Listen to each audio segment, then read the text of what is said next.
From Wish TV and the All Indiana Podcast Network, this is the News 8 Daily 8 Podcast, a Wish TV News 8 update. Hi, this is Hannah Mordeau, and this is your News 8 Daily for Tuesday, March 26th. It is a very wet morning out there. Overnight showers will taper off a bit throughout the day.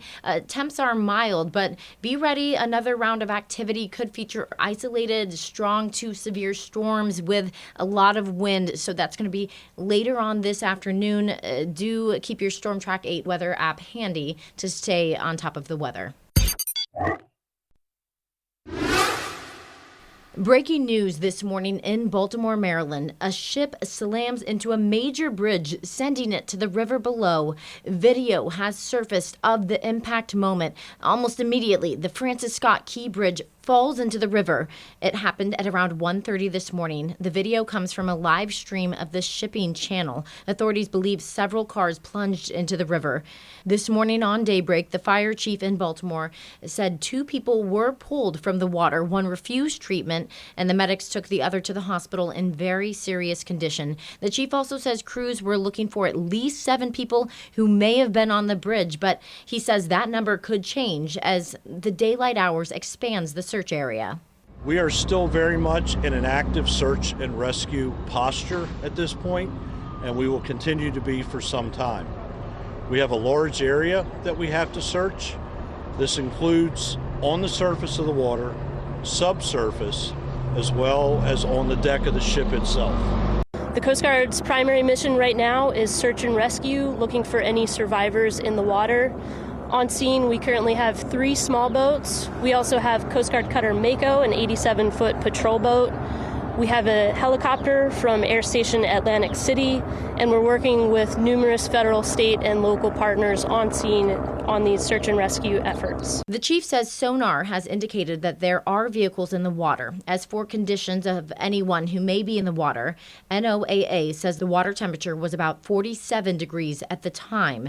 Again, the Francis Scott Key Bridge in Baltimore, Maryland collapsed this morning after a container ship hit it. It was one of the longest bridges of its kind in the world. It's a major traffic link over the Patapsco River that spills into the Chesapeake Bay.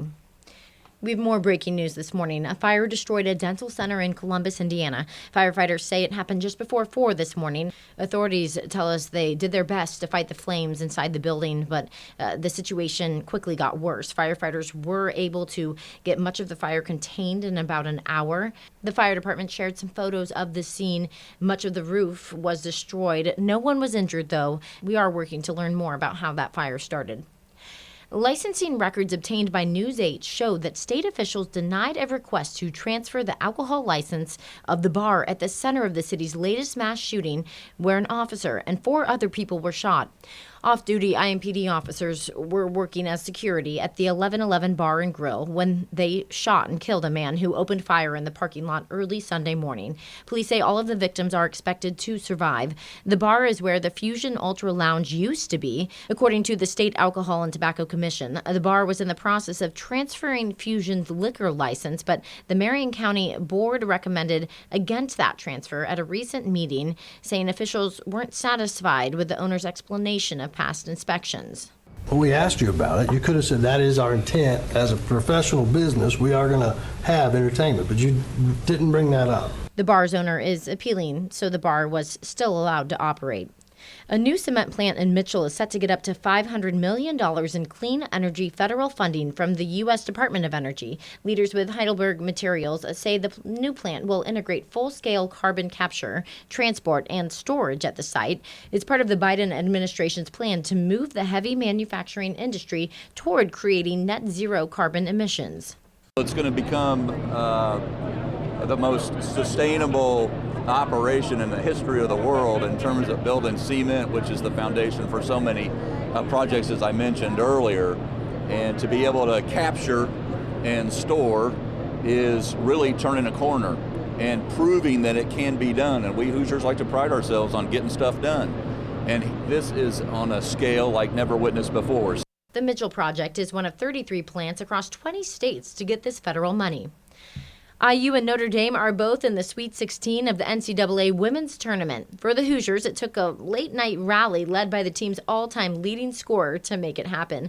Our Angela Morian explains how last night's win over Oklahoma sets up a showdown with the #1 team in the country. Thriller doesn't even begin to describe IU's 7-point victory over Oklahoma in the second round of the NCAA tournament. 21 lead changes, tie game with 90 seconds left. Not a soul was sitting down in Assembly Hall as they watched senior Mackenzie Holmes shoot her Hoosiers team into their third Sweet 16 in the last 4 years. 20 of Holmes' game-high 29 points came in that second half. It was clear after what happened last year in the second round, losing in the last seconds to Miami, the Hoosiers did not want to repeat history. It's bothered us, it really has. And if that gave them some extra motivation, that very well could have.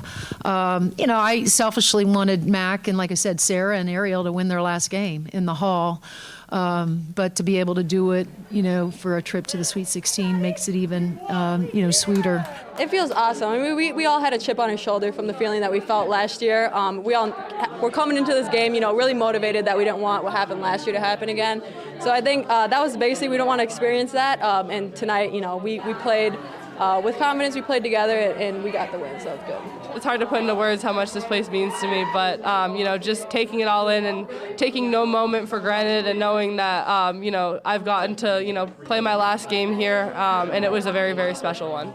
The madness just going to get crazier for the Hoosiers. They head to Albany to play South Carolina, the #1 seed in this region, for the Sweet 16. The Gamecocks are undefeated, the #1 team in the country, and have been beating opponents in this tournament by close to 50 points a game. It's going to be a tough one. The Hoosiers say they're going to celebrate this win against Oklahoma for 24 hours, and then it's time to game plan for the Gamecocks. We'll have you covered this weekend, but for now in Assembly Hall, I'm Angela Morian for Wish TV, wishtv.com, or follow us on Facebook for updates. The Fighting Irish won their way into the next round with a 71-56 victory over Ole Miss in South Bend. The Rebels scored the first basket of the game, then never led again. Notre Dame next heads to Albany to play Oregon State on Friday. As we count down to Caitlin Clark, she breaks another record for the most points scored in a single Division I women's season.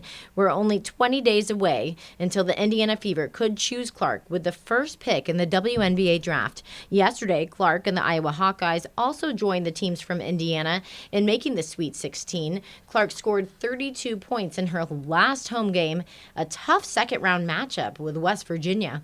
West Virginia had 10 consecutive points in the fourth quarter to tie the game before Iowa finally pulled away.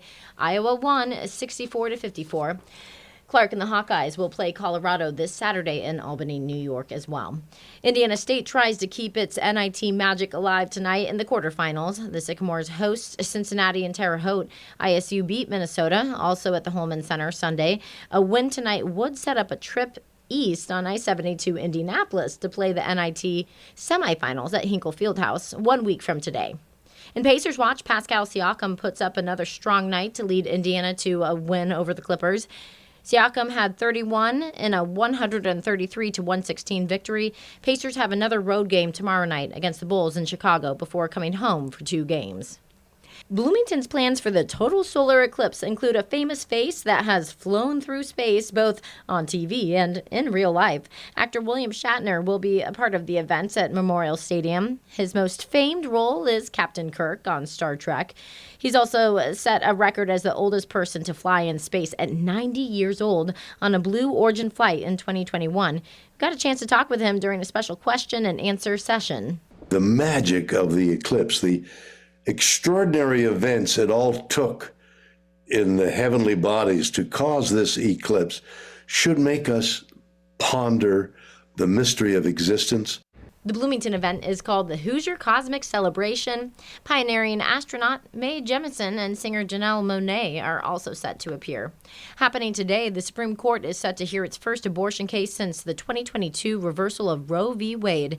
Justices will hear oral arguments about the use of the abortion drug mifepristone. The drug is the most common way to end a pregnancy in America.